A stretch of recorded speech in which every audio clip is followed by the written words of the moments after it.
দেখো আমাদের এই কোশ্চেনগুলো ইম্পর্টেন্ট কোশ্চেন, এগুলোকে আমরা জানতে হবে। এগুলো যদি আমরা জানি তাহলে শর্টকাটে অ্যান্সার হয়ে যাবে। কি বলেছে দেখো, একটি শ্রেণীর 35 জন পরীক্ষার্থীর গড় বয়স 15 বছর।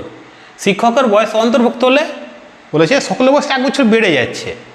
ওই পরিবারের সকলের বয়সের গড় বলেছে 40 বছর, তার মধ্যে তার স্ত্রী এবং ছেলে অন্তর্ভুক্ত রয়েছে। ছেলের বয়স মায়ের বয়সের থেকে 80% কম, তাহলে শিক্ষকের স্ত্রীর বয়স কত?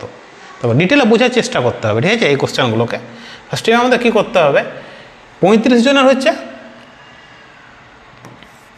15 বছর।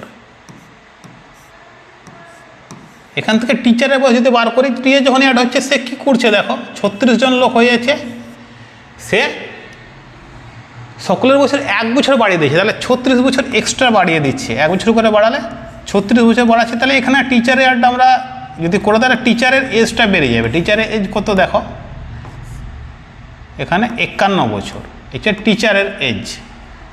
পরবর্তী ক্ষেত্রে বলেছে শিক্ষকের 3 জন রয়েছে, স্ত্রী, ছেলে এবং শিক্ষক, তাহলে পরে 40 করে হলে 120 বছর। এই গ্র্যাফটা যদি আমরা দেখি তাহলে পরে তার স্ত্রী এবং ছেলের বয়সের টোটালে চলে আসবে। তাহলে পরে দেখো এখানে 9 আর এইদিকে আমাদের 6, মানে 69। এটা তার ওয়াইফ অ্যান্ড সনের এজ টিচারের। এখানে আমরা জানি যে টিচারের ওয়াইফ এবং সন তাদের বয়সের যে পার্থক্য 80% হবে, ঠিক আছে? তাহলে পরে একজনের 1 হবে, একজনের 5 হবে। এটাই হচ্ছে 4%, 4 মানে হচ্ছে 80%, ঠিক আছে? 1/4 মানে তো 80%, জানো এগুলো, ঠিক আছে? এখান থেকে বার করে নেব। এখান থেকে যদি তার ওয়াইফের এজ বার করি তাহলে পরে 5, টোটাল আমাদের রেশিও যোগ করলে পরে 6, আর এ দাও 69, তাহলে 6 × 66, আর এদিকে পড়ে থাকছে 30, মানে এটা হচ্ছে তার সনের বয়স, মানে ছেলের বয়স হচ্ছে 11.5। তাহলে ওয়াইফের হলে পরে 5 দিয়ে গুণ করে দিতে হবে, 55, আর এদিকে 2.5, 57.5, এটা অ্যান্সার হবে। তার ওয়াইফের এজ হচ্ছে 57.5। কী করে আসে দেখো, 5 গণিত 11.5, এটা করবো, তাহলে এখান থেকে আসে। দেখো এই টাইপের কোশ্চেনগুলো এসএসসিতে অনেকবার এসছে, আর এইগুলোকে আমরা থ্রট প্রসেসে দেখে অ্যান্সার করে দেবো, কোনো ক্যালকুলেশনের চাপ আসবে না। শুধু দেখো, বলেছে একটি ক্লাসে 34 জন ছাত্রের গড় ওজন 42 কেজি। যদি অধ্যাপক তার সঙ্গে যুক্ত হয়, অধ্যাপক তাদের সঙ্গে যুক্ত হলে প্রত্যেকের ওজন 400 গ্রাম করে বাড়িয়ে দিচ্ছে। অধ্যাপকের ওজন কত, এটা বার করতে হবে। কী করে বার হয় দেখো, ফার্স্টে আমাদের কী করতে হবে, 34 জন রয়েছে, প্রত্যেকের ওজন বলে দিয়েছে আমাদের, গড় ওজন বলে দিয়েছে 42 কেজি, ঠিক আছে? কম বেশি থাকতে পারে, কোনো চাপ নেই, এটা নিয়ে কোনো সমস্যাই নেই।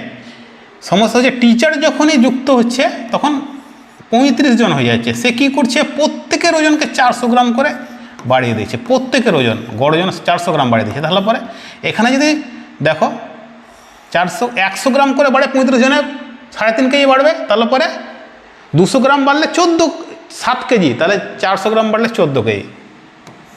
14 অ্যাড করে দাও, 56, এটাই অ্যান্সার। এটা টিচারের এজ। দেখো এই টাইপের কোশ্চেনগুলো আমরা শর্টকাটে ইজিভাবে অ্যান্সার করার চেষ্টা করব। বলেছে একটি বাঁধ 96 মিটার লম্বা একটি তৈলাক্ত মাছে ওঠার চেষ্টা করে, সে 1 মিনিট 20 মিটার পরবর্তী 1 মিনিটে 4 মিটার নেমে যায়। বাসটির শীর্ষে উঠতে কত সময় লাগবে? টোটাল লেন্থটা দেখে নাও, 96। প্রথম মিনিটে যেটা উঠবে সেটাকে আমরা এখান থেকে টোটাল থেকে বিয়োগ করে দেবো। প্রথম মিনিটে 20 উঠছে, আমরা 76 নিয়ে ক্যালকুলেশন করবো। বলছে প্রথম মিনিটে উঠছে কত, 20, পরের মিনিটে নেমে যাচ্ছে কত, 4, অ্যাকচুয়াল 2 মিনিটে উঠছে কত, 16, ঠিক আছে? এবার এটাকে কত দিয়ে গুণ করবো যে 76-এর কাছাকাছি আসবে, বেশি আসতে হবে, কম এলে হবে না, মিলে গেলে ভালো, না মিলে এটা 5 দিয়ে গুণ করেছি 80, ঠিক আছে?